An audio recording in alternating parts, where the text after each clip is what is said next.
Mga pads, good morning. Maraming salamat sa taon nito, 2025. Inuulan na naman tayo ng blessing. Thank you, Lord.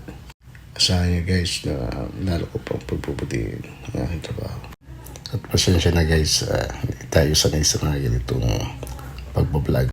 Na alam naman natin na marami na dito kumikita sa pagbablog. Siyempre tayo, gusto rin naman nating kumita. Kaya gumagawa tayo ng mga ganitong content sa pagbablog. Sana pala rin tayo sa unang upload natin. At pagpasensya nyo guys ang boses ko. Medyo nagbibinata na tayo. Next muna tayo.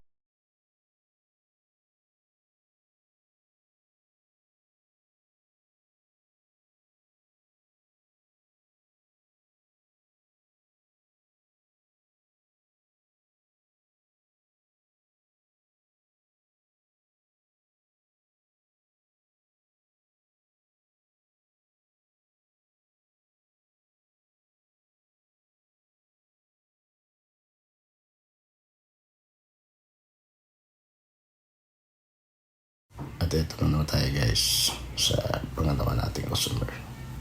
Baskat high feed po ang gupit niya. Ninilinsin na lang po, malapit na po siya matapos. Mapapansin nyo guys na yung lahat ng unang video at saka ngayon video, patapos na yung gupit kasi limitado lang po ang memory ng cellphone ko po. Kaya tsaga-tsaga muna sa ganitong cellphone lang muna.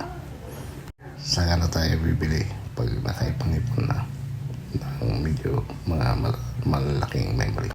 At ito naman tayo sa pangatlo nating customer. Tapered trim na spiky ang gupit po ng ating pangatlong customers. Ito na po yung last na customers. Pero marami po sila. So ngayon, tatlo lang muna sila. Nung unang ginupitan ko pala, ang gupit pala ng mid-plate comb-over. At pasensya na pala, mali yung pagka-position ng cellphone ng unang video. Nakaharang yung spray bottle po. At ito, patapos na naman tayo. Grabe init ng panahon. Summer na talaga. Pero mas okay na to sa sunod-sunod na ulan. Ito, patapos na. Napakalinis na naman ang gupit. Tapos na naman tayo dito sa una nating home service. Ito naman tayo sa mga pang-apat na yata ito.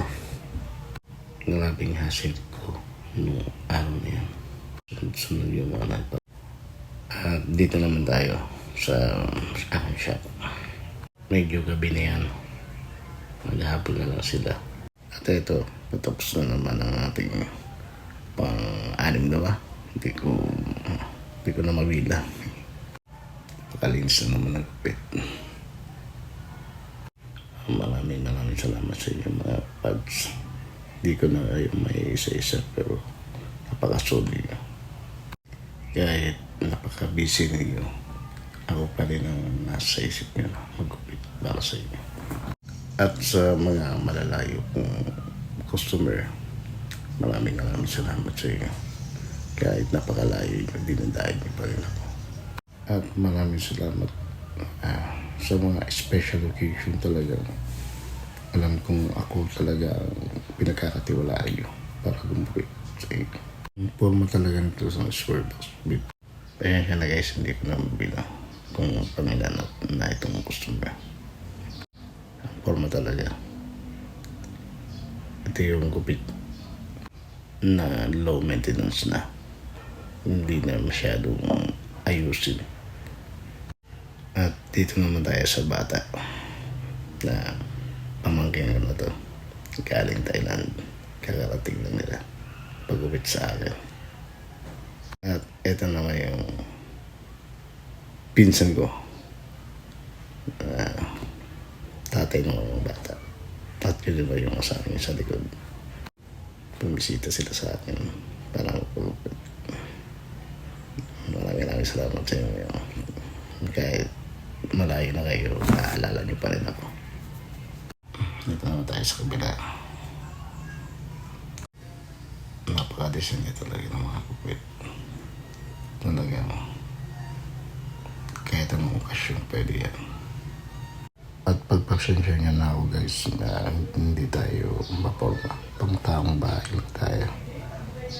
Pero hindi naman yun dahilan para hindi maganda ang mga kupit. Maraming salamat sa inyo guys. Hanggang sa susunod